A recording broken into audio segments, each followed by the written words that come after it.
Sedan, 1er septembre 1870. Première bataille de la guerre moderne.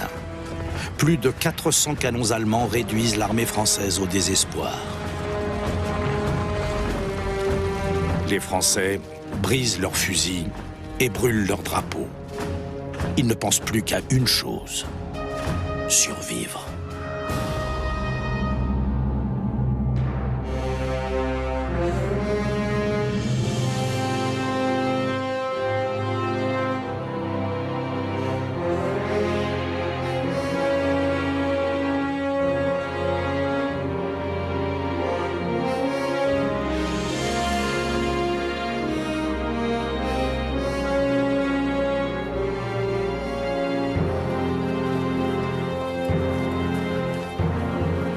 Cadavres gisent sur le champ de bataille. Ceux qui ont échappé à la mort sont faits prisonniers. C'est le sort réservé à plus de 100 000 soldats français, soit presque la totalité de l'armée de Napoléon III.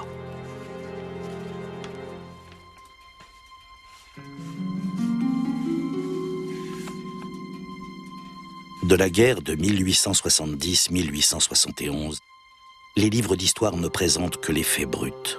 La France a perdu. Et l'Allemagne a gagné. Ils ne disent rien des sentiments des soldats ni des souffrances de la population civile.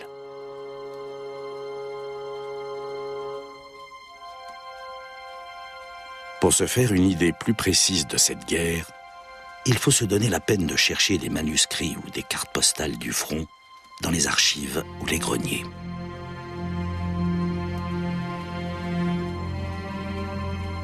L'image du champ de bataille, avec toutes ces horreurs, se grave dans le cœur du soldat. De telles journées de combat sont inoubliables. Elles demeurent un événement marquant pour toute la vie. Et seuls ceux qui en ont été témoins peuvent le comprendre. Florian Kühnhauser est un menuisier originaire du petit village de Tettenhausen, en Bavière. L'expérience de la guerre l'a laissé songeur, mais il se souvient encore de son enthousiasme lorsqu'il est parti au combat l'été 1870.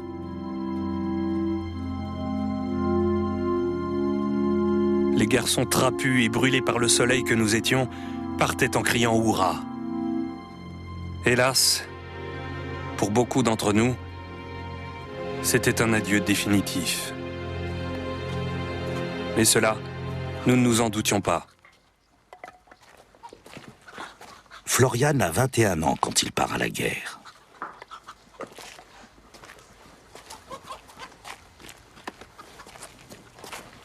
Tettenhausen est un village isolé et Florian ne connaît que la paix. Il vient de terminer son apprentissage en menuiserie.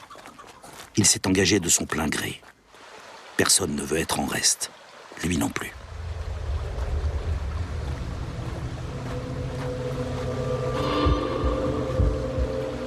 Fugueur?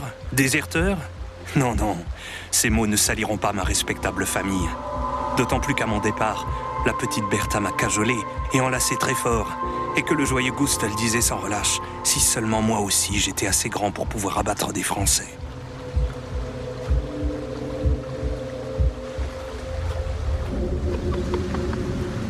Le 23 juillet 1870, Florian Kühnhauser rejoint son régiment bavarois.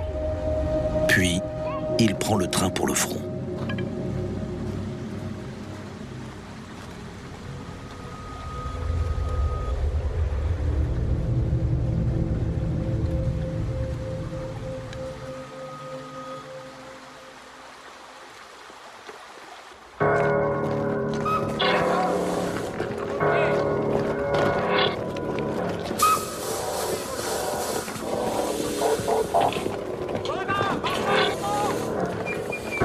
Côté français, c'est le même spectacle, celui de la mobilisation générale.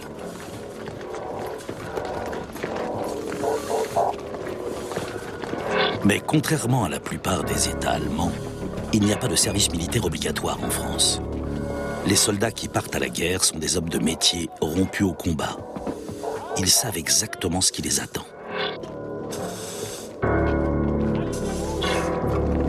L'un d'eux est le lieutenant Édouard Serriot, tireur d'élite professionnel.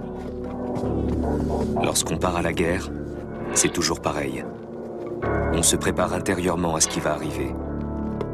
Mais le jour de notre départ, c'était différent. L'état d'esprit de la population, l'allégresse générale, marquait un contraste flagrant avec le nôtre. C'était comme un mauvais présage.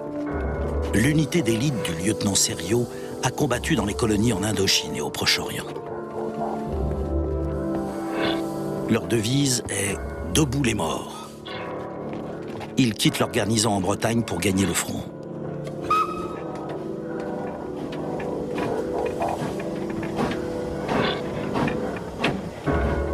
Édouard Serriot d'un côté et Florian Kuenhauser de l'autre s'engagent dans un conflit qui n'aurait jamais dû avoir lieu. Rarement une guerre a été déclenchée pour un motif aussi futile. Depuis de nombreuses décennies, les historiens discutent de la question de la responsabilité de la guerre de 1870. Dans les archives politiques du ministère allemand des Affaires étrangères se trouvent de précieux documents sur les antécédents du conflit. À l'époque, une guerre passait encore pour un instrument politique légitime. Un contemporain de Bismarck, un diplomate italien, avait déclaré en français « La meilleure politique est la politique des égoïstes ». Autrement dit, pour chaque État, la meilleure politique consiste à suivre ses intérêts nationaux. L'un de ces égoïstes est Otto von Bismarck, futur chancelier du Reich. Il veut mettre fin au morcellement de l'Allemagne et être le bâtisseur de l'Empire germanique. Pour cela, il lui faut une guerre, de préférence contre la France.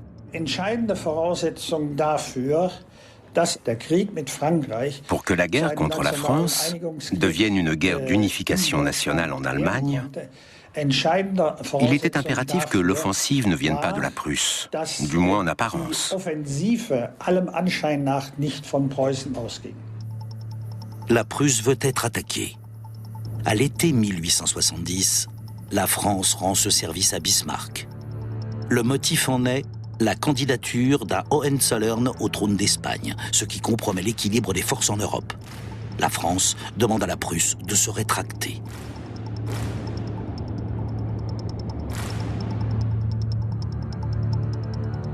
Guillaume, le roi de Prusse, cède. Il ne veut pas de guerre. Mais la France exige plus. Elle demande le renoncement définitif à la couronne espagnole. Selon les règles diplomatiques du XIXe siècle, c'est une humiliation inacceptable pour la maison de Prusse. Guillaume refuse et envoie un télégramme à son chancelier, Otto von Bismarck, sans savoir qu'il donne à ce dernier une carte maîtresse, la célèbre dépêche d'Ems. À partir de ce télégramme, Bismarck rédige la dépêche d'Ems, de façon à ce qu'elle soit perçue en France comme une provocation, ce qui fut bien le cas.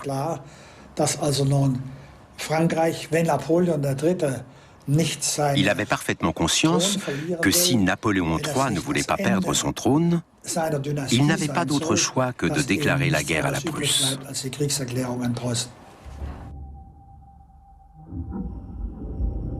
C'est chose faite le 19 juillet 1870. Pourtant, Napoléon III ne veut pas plus de ce conflit que le roi de Prusse. Il n'est pas certain que Guillaume Ier voulait la guerre. Ce n'est pas certain. Il est à peu près certain que Napoléon III ne la voulait pas. Il faut bien comprendre une chose, vous avez derrière nous le Napoléon III en majesté, si je puis ainsi m'exprimer, et puis ici, vous avez le Napoléon III vieilli, malade, devenu incertain et tenant moins bien les rênes du pouvoir. Et il est incontestable que Napoléon III a redouté cette guerre et l'aurait volontiers évitée s'il l'avait pu.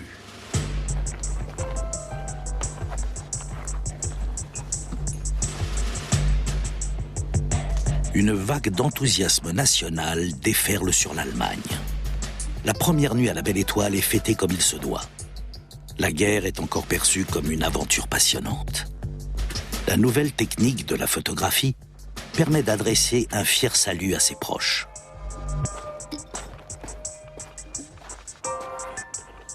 les petits États allemands se solidarisent sous le coup de la déclaration de guerre de la France à la Prusse.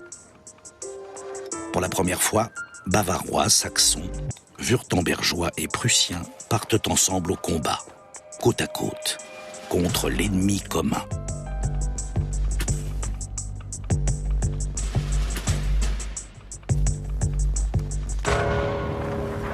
Les généraux français prévoient d'avancer le plus vite possible vers l'Est et de porter le conflit à l'intérieur des territoires allemands.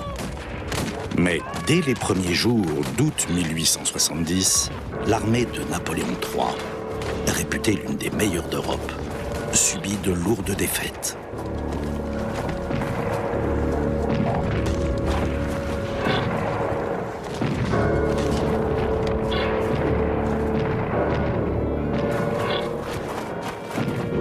De bataille en bataille, l'armée française est repoussée toujours plus loin à l'intérieur de nos frontières. 300 000 soldats de métier font face à 500 000 engagés et conscrits allemands. En quelques semaines, l'armée allemande est bien avancée en territoire français. Elle écrase les troupes de Napoléon III. Mais des groupes de francs-tireurs qui se sont formés derrière les lignes attaquent les convois de ravitaillement allemands. C'est une menace permanente et imprévisible pour les soldats allemands.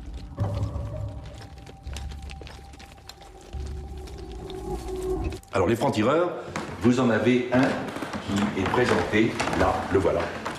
C'est un franc-tireur de la compagnie de la Haute-Saône. Vous remarquerez tout de suite que son uniforme ne ressemble pas aux uniformes réglementaires. On est bien d'accord. Bon. Alors, les francs-tireurs, c'est pas une création inopinée. Il y a un texte, une loi impériale de 1868, qui a prévu donner un statut légal, il faut être bien précis, à donner un statut légal à ces unités de francs-tireurs.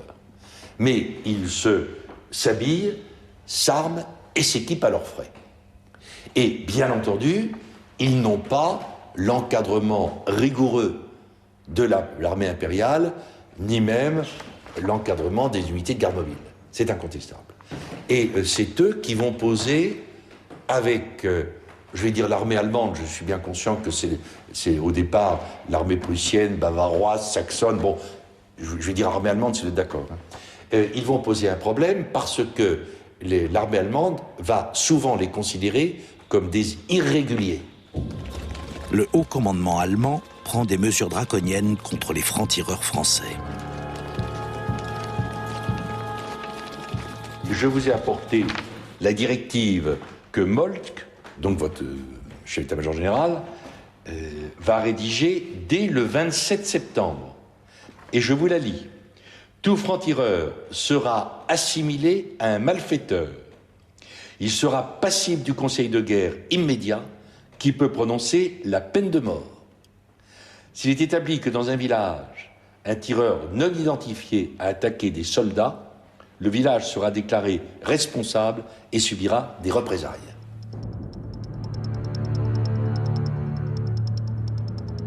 Après les nombreuses défaites des premières semaines, la retraite à Sedan doit laisser un peu de répit aux soldats français. Mais ils sont suivis par les troupes allemandes et se retrouvent encerclés de toutes parts.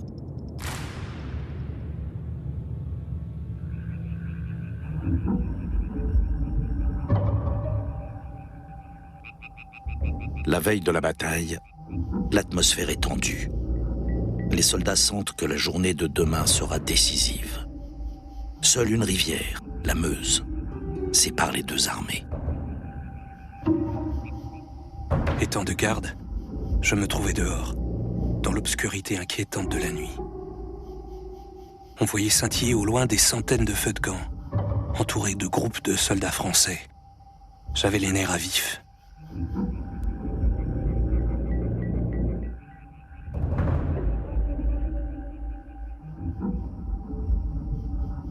Je regardais en silence la nuit noire. Des pensées graves me martelaient la tête, et c'est plein d'appréhension que je pensais aux événements qui allaient se produire.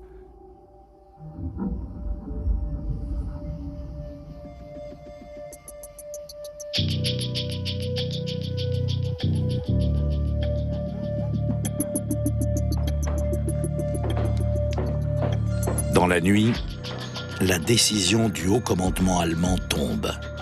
L'offensive générale sera lancée le lendemain matin. Protégés par l'obscurité, des sapeurs allemands construisent un pont flottant sur la Meuse.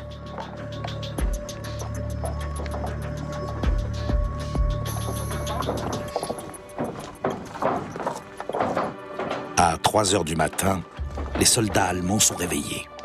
Afin de tromper les Français, on jette au feu tout ce qui est combustible. Rien ne doit indiquer qu'on a déjà quitté les camps.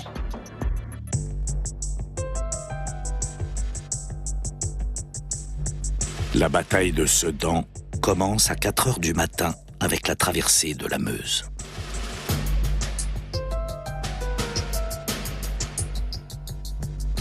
Objectif de la première offensive, Bazeilles, un village de 2000 âmes à quelques kilomètres au sud de Sedan. C'est un lieu sans importance stratégique. Mais les événements qui s'y déroulent le 1er septembre vont marquer un tournant dans l'histoire de la guerre.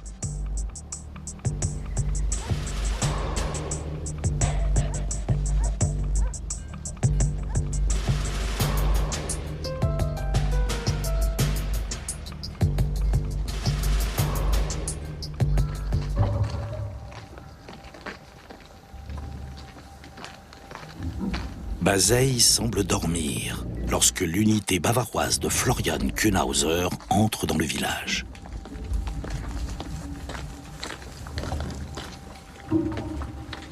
Mais la traversée de la Meuse par les Allemands est-elle vraiment passée inaperçue?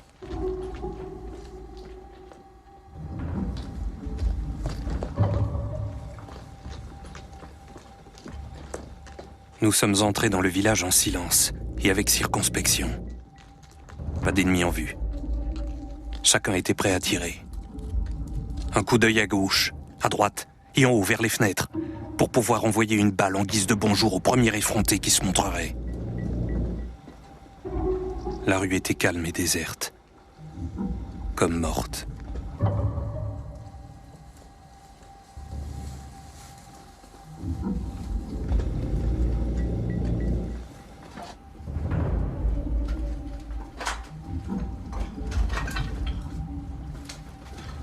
Le calme est trompeur.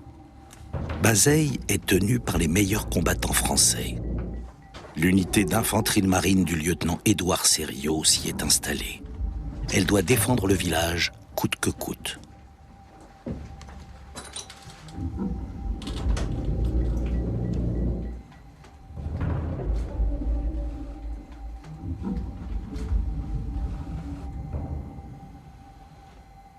Je me suis mis près de la fenêtre et je me fis passer le fusil chargé d'un des hommes.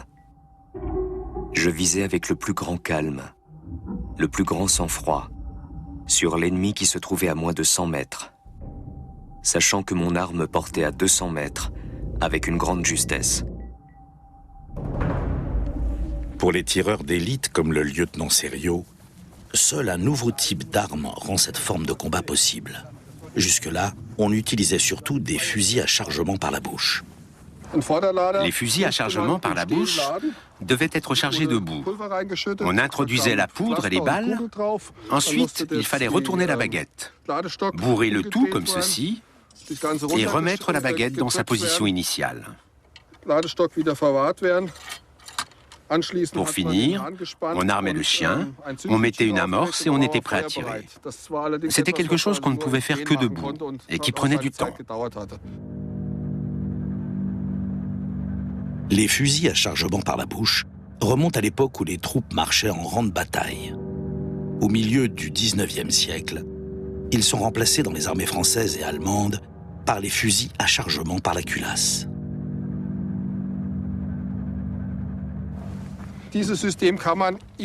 Avec ce type de fusil, on n'est plus obligé de se lever pour tenir l'arme verticale et introduire les balles. On peut s'allonger, mettre les cartouches en papier et refermer le chargeur. Cela permet de tirer à couvert sans être dans la ligne de mire de l'adversaire et donc de lancer une attaque à distance. Conséquence, les rangs de bataille comme on les connaissait jusque-là disparaissent. c'est la naissance du tireur d'élite. En raison du changement de tactique militaire, on assiste pour la première fois à un combat barbare, de maison en maison. Sans s'en douter, les soldats bavarois sont tombés dans un piège.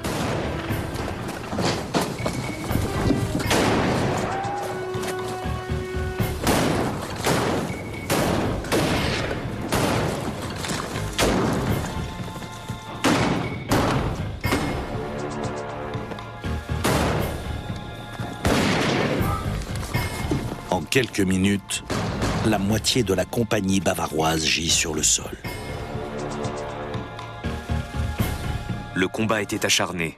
Partout, le sol est jonché de cadavres à la tunique bleu clair. Des centaines de Bavarois sont étendus sur la terre rougie de leur sang.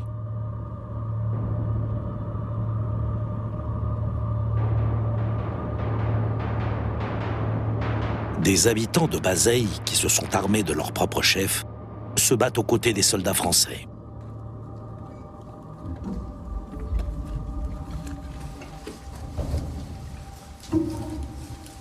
Deuxième offensive. Cette fois, les Bavarois sont sur leur garde.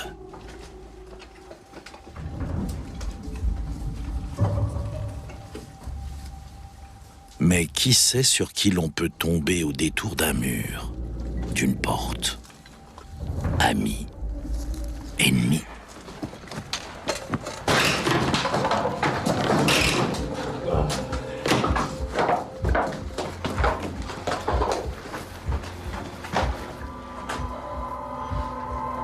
Le fripon clamait haut et fort son innocence. Dans son excitation, il avait gardé à la main son fusil dont le canon était encore tout chaud. On lui régla très vite son compte.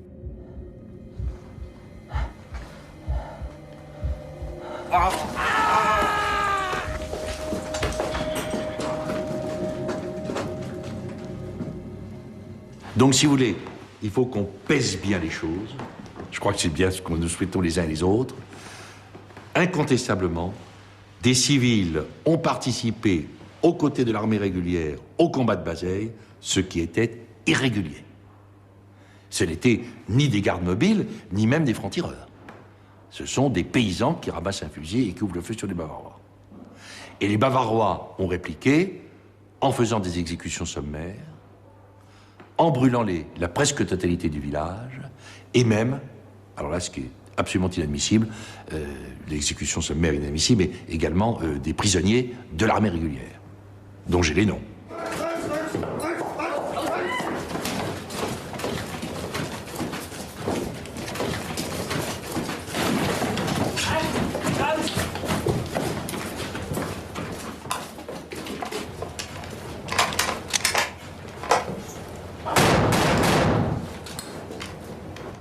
Ils ont été fréquemment fusillés. Ils n'ont pas toujours été fusillés, ils ont été fréquemment fusillés. Pas toujours. Même des femmes et des vieillards qui ont l'air suspects sont jugés sommairement et fusillés. À la fin du conflit, le rapport d'une commission d'enquête indépendante fera état de 31 civils morts à Bazeille. Un crime de guerre, même selon les critères du 19e siècle.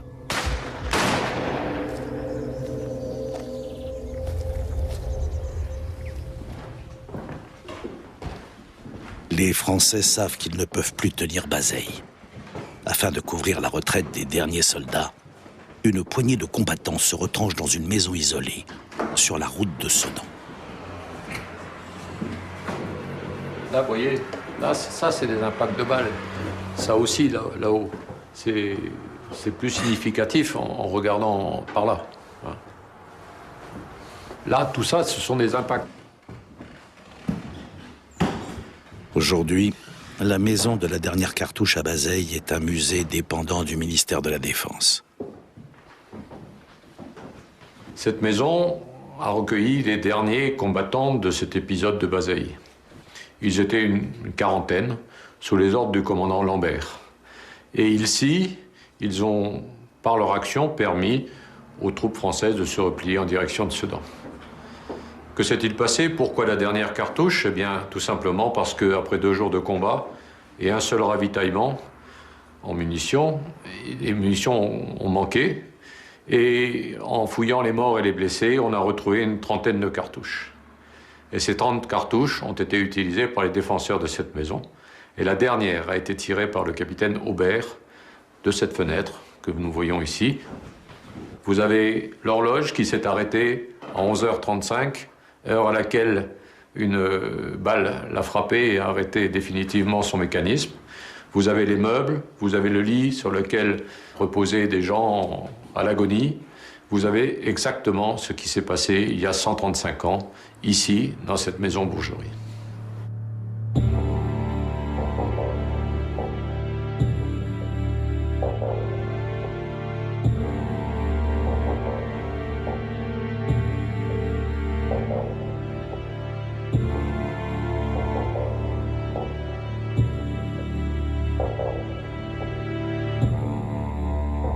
Ce qui est intéressant aussi de savoir, c'est que la dernière cartouche tirée, eh bien, le commandant Lambert a proposé à ses forces de se rendre, ce qu'elles ont fait.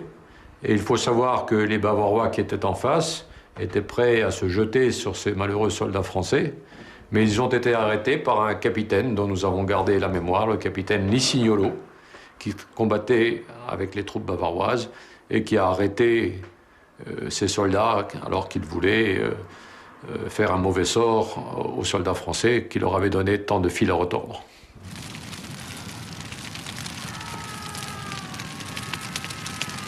Le combat est terminé.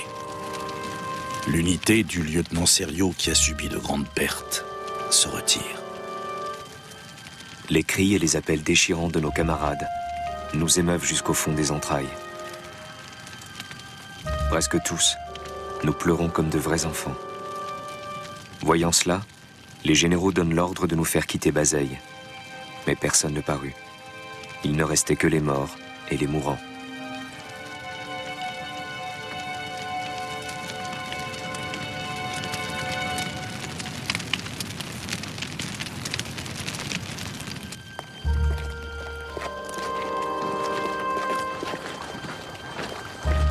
Après plus de 7 heures de combat, Bazeilles est aux mains des Bavarois.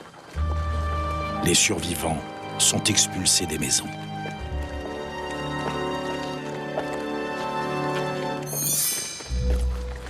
Puis, ordre est donné de brûler le village.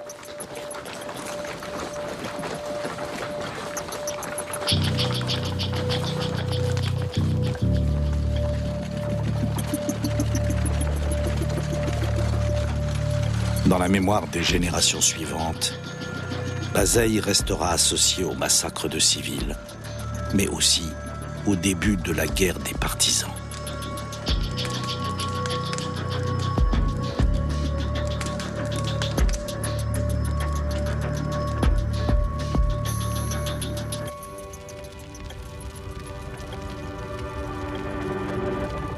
Cinq semaines seulement se sont écoulées depuis que Florian Kuenhauser est parti à la guerre.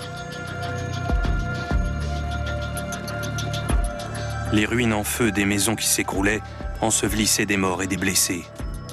La chaleur et la fumée nous empêchaient d'y rester. En quelques heures, la petite ville, autrefois florissante, ne fut plus qu'un champ de ruines en flammes.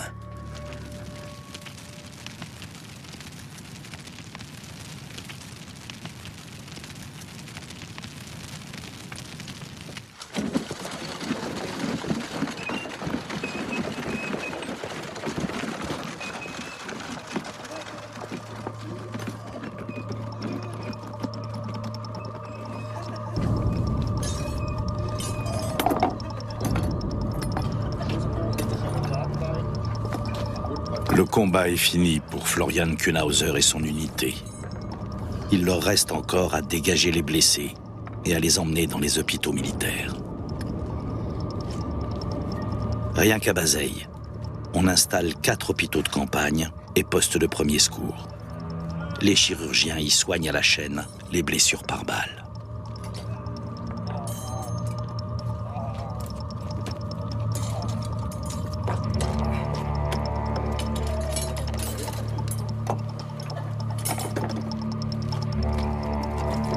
Dans un couloir étroit, le docteur Nussbaum exécutait sa tâche au couteau et à la scie, avec un sang-froid et un aplomb qui ne pouvaient qu'effrayer le profane.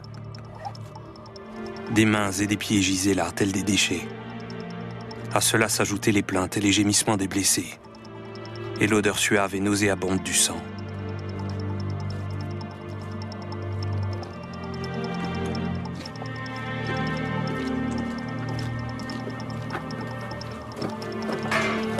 Malgré ce spectacle effroyable, les soins médicaux apportés aux soldats enregistrent de nets progrès à cette époque. Les chances de survie sont bonnes.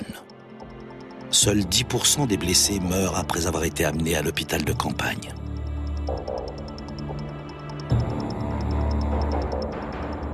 Cela, on le doit en partie à une nouvelle organisation, la Croix-Rouge. C'est à cette époque que l'on passe d'une armée de métier comme en Angleterre au service militaire obligatoire. Et cela aurait posé de sérieux problèmes aux États s'ils n'avaient pas pris soin de leurs soldats.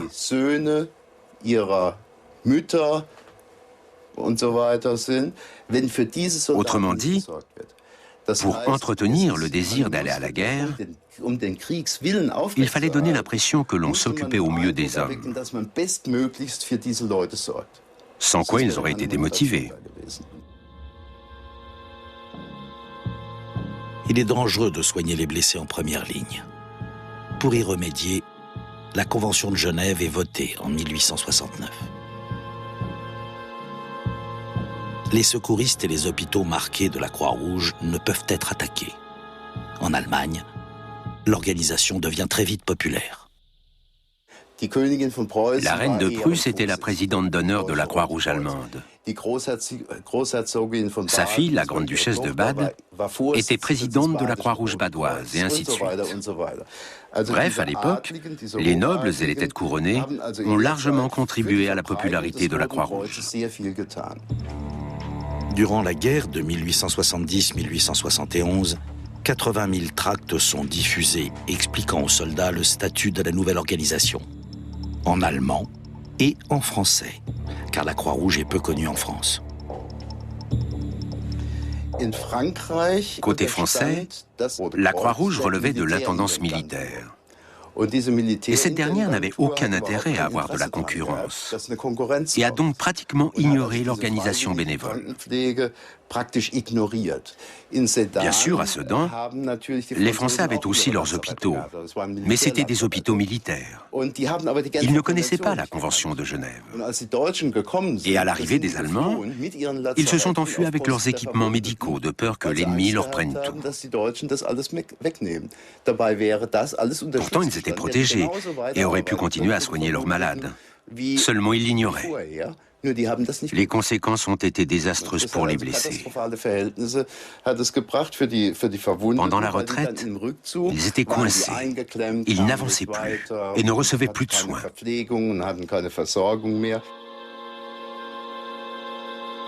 Pendant des siècles, la cantinière a été considérée comme la bonne âme de la compagnie. Mais le mythe a vécu. Les soldats ont désormais une nouvelle idole, l'infirmière. Certaines d'entre elles s'aventurent jusqu'en première ligne et deviennent des légendes vivantes pour leur courage. Avec le développement des soins modernes, on a formé beaucoup plus d'infirmières que d'infirmiers au sein de la Croix-Rouge.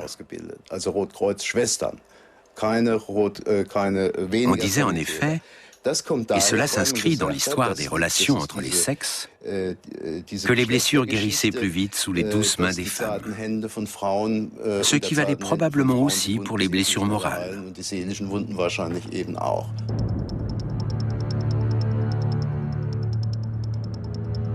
Avec la chute de Bazeilles, les Allemands ferment la dernière brèche. Le second acte de la bataille commence. L'armée française est repoussée dans un espace de plus en plus réduit. Les troupes allemandes occupent les collines et encerclent la ville.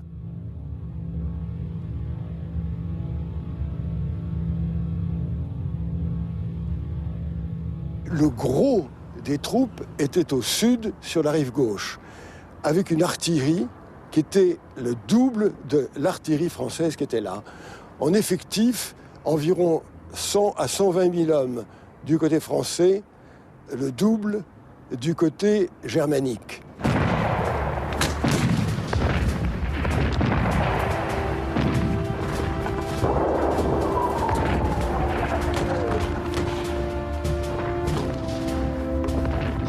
Le grand avantage des Allemands, l'artillerie.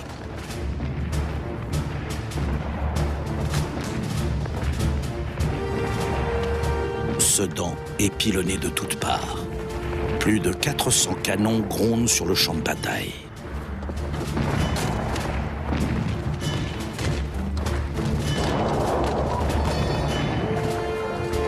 Les obus allemands sont équipés de détonateurs qui n'explosent qu'au contact d'un objet.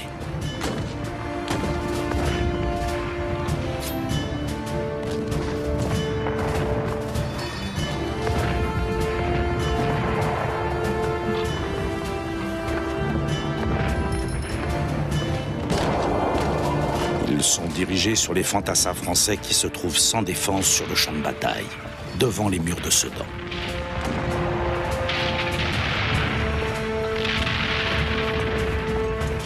Ceux qui ne parviennent pas à entrer dans la ville sont perdus.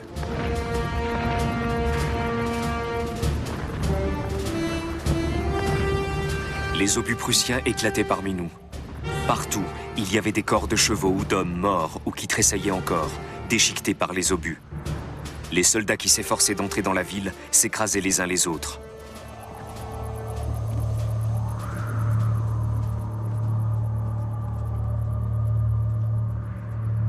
L'armée française commence à se disperser.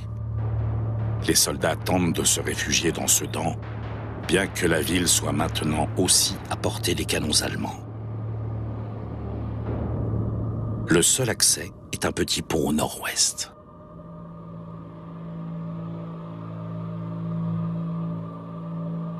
C'est là, c'est l'entrée du faubourg de Cassine. C'est très étroit. C'est très étroit. Il y a un petit pont-levis. Alors effectivement, les soldats qui venaient de combattre et qui se trouvaient là-bas s'écrasaient sur ce pont. L'après-midi du 1er septembre, Sedan est au centre des combats. Ces énormes remparts d'une autre époque ne sont pas efficaces contre les tirs des canons allemands.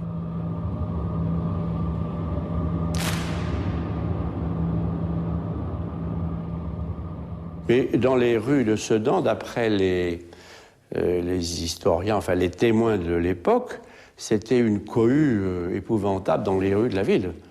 Parce que tous ces soldats qui arrivaient complètement désorientés ne savaient pas où aller.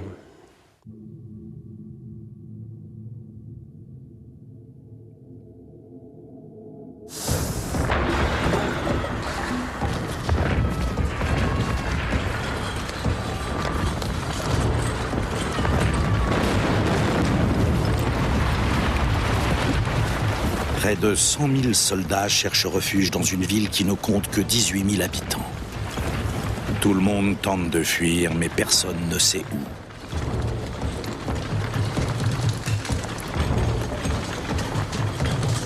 Pour les soldats, il n'y a plus qu'une chose qui compte dans ce chaos: survivre.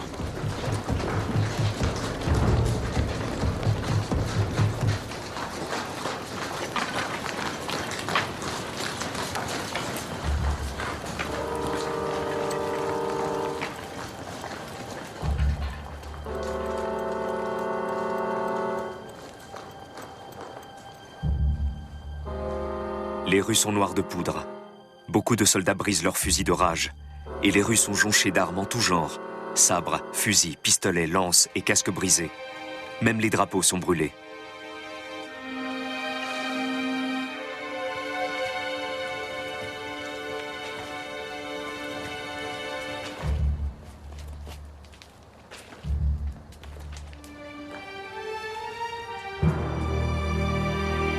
Napoléon III sait que tout est perdu.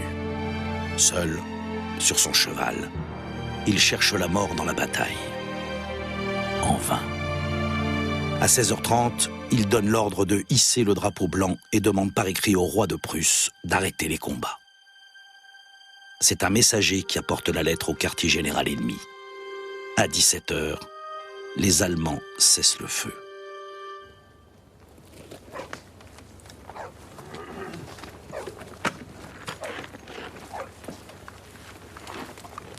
Le combat est terminé, mais les simples soldats ignorent ce que cela signifie. Les Allemands ont gagné une bataille, rien de plus. Après 16 heures de combat, ils s'étendent sur le sol avec leurs armes, épuisés et inquiets pour l'avenir.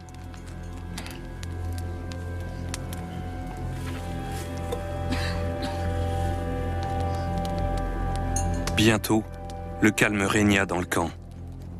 On n'avait pas trouvé de vivres. Il n'y avait rien à manger. Au début, je croyais qu'on continuait à se battre sur le champ de bataille. Mais c'étaient les fusils des morts et des blessés qui se déchargeaient d'eux-mêmes dans la braise ardente. La fatigue, la faim et la soif me firent bientôt fermer les yeux.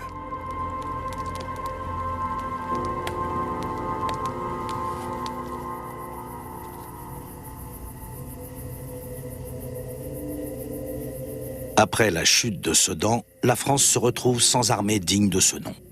Pour autant, la guerre est-elle déjà finie? La nuit sera décisive.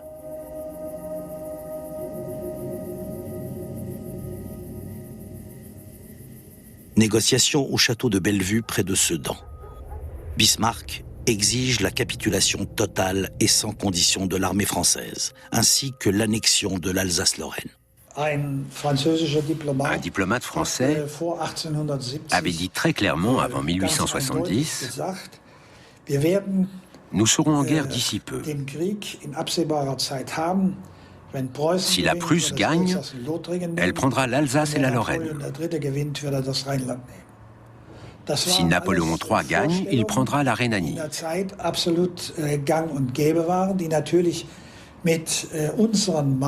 Voilà le genre d'idée qui était très répandu à l'époque et qu'on ne peut pas comprendre avec nos critères actuels. Il n'était pas question du droit des peuples à disposer d'eux-mêmes, du droit des Rhénans ou celui des Alsaciens et des Lorrains à disposer d'eux-mêmes. Ils n'étaient pas consultés. L'annexion de l'Alsace-Lorraine est inacceptable pour la France. Le général Wimpfen, commandant en chef de l'armée française, refuse de signer la capitulation. Bismarck menace alors de reprendre les bombardements dès le matin suivant. Le général Wimpfen n'a pas le choix. Le lendemain matin, vers 11 heures, il signe l'acte de capitulation. Toutes les troupes enfermées dans Sedan se rendent sans plus aucun tir.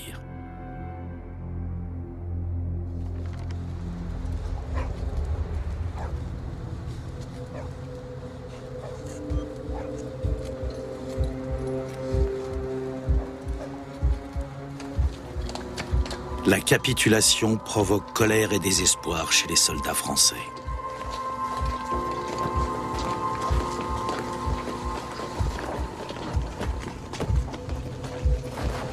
Peu avant la fin de la bataille, le lieutenant Sériot a été touché par un éclat d'obus. Jamais encore dans une bataille on n'avait utilisé aussi massivement les canons contre des soldats.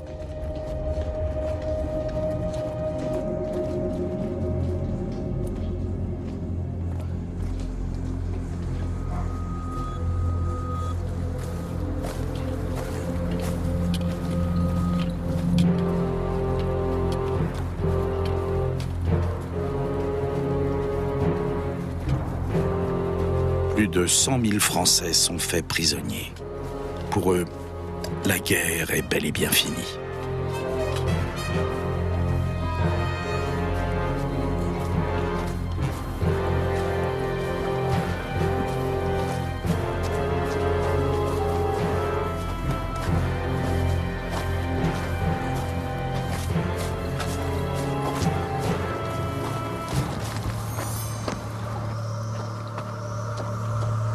Il ne s'est écoulé que 24 heures depuis le début de l'attaque de Bazeilles. 20 000 cadavres gisent sur le champ de bataille.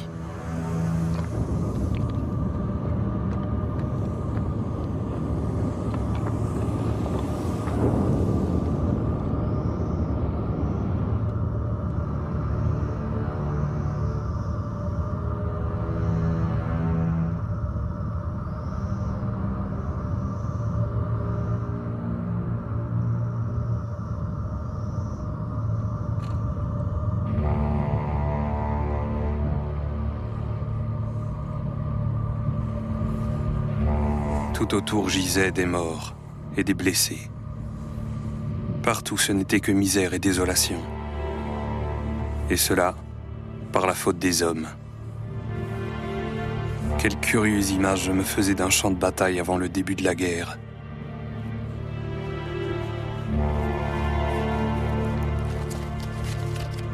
À même la terre, j'écrivis au crayon les mots suivants. Le combat fut terrible. Mais quel contraste! Ici, ce n'est que mort, misère et désolation. Et au milieu de ce champ de cadavres, s'élèvent des cris de joie et d'allégresse.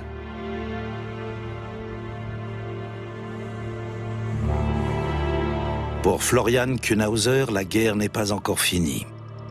Les troupes allemandes reprennent la route, car la République vient d'être proclamée à Paris.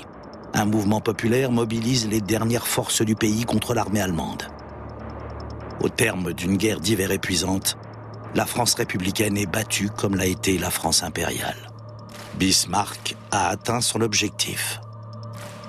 Dans le sillage de la victoire, les petits États allemands s'unissent pour former un empire. Guillaume est proclamé empereur dans la galerie des glaces de Versailles. Une humiliation voulue.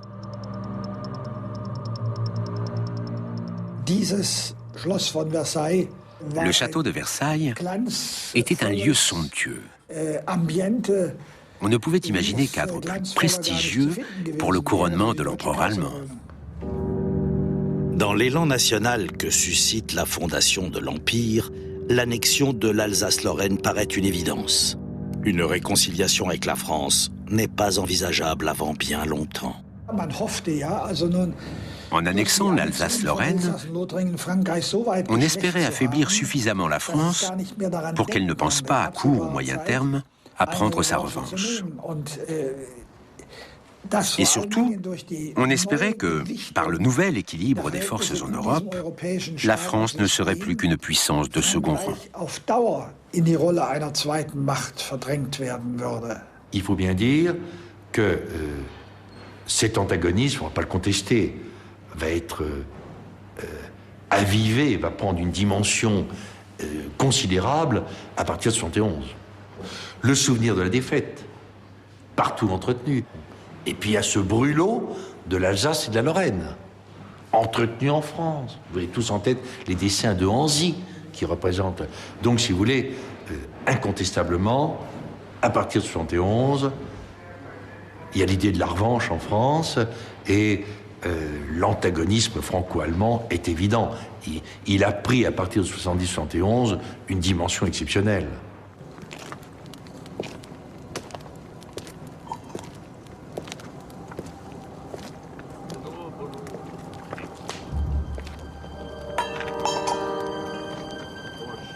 Le lieutenant Serriot passe les derniers jours de la guerre dans un camp de prisonniers. Peu après sa libération, il est nommé chevalier de la Légion d'honneur pour sa bravoure sur le champ de bataille. Ses supérieurs le décrivent comme un officier très capable. Il gravit les échelons jusqu'à l'état-major et finit général de brigade.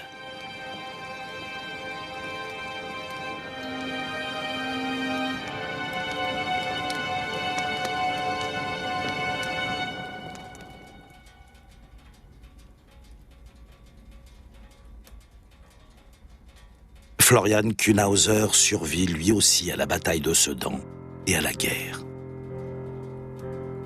Il retourne à Tettenhausen, en Bavière, et reprend son activité de menuisier. Une fois devenu maître artisan, il s'installe à Partenkirchen, où il écrit ses mémoires de guerre.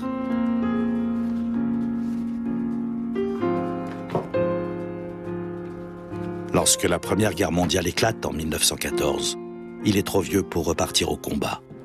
Le souvenir de la bataille de Sedan l'aura accompagné toute sa vie.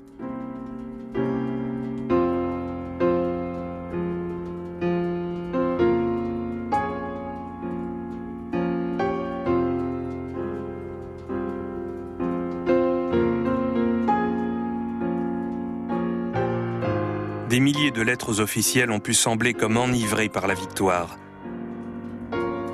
Mais hélas, elles ont également apporté à bien des pères préoccupés, à bien des mères inquiètes et des fiancées aimantes, la triste nouvelle qu'une balle ennemie avait transpercé la poitrine du Fils ou de l'être cher.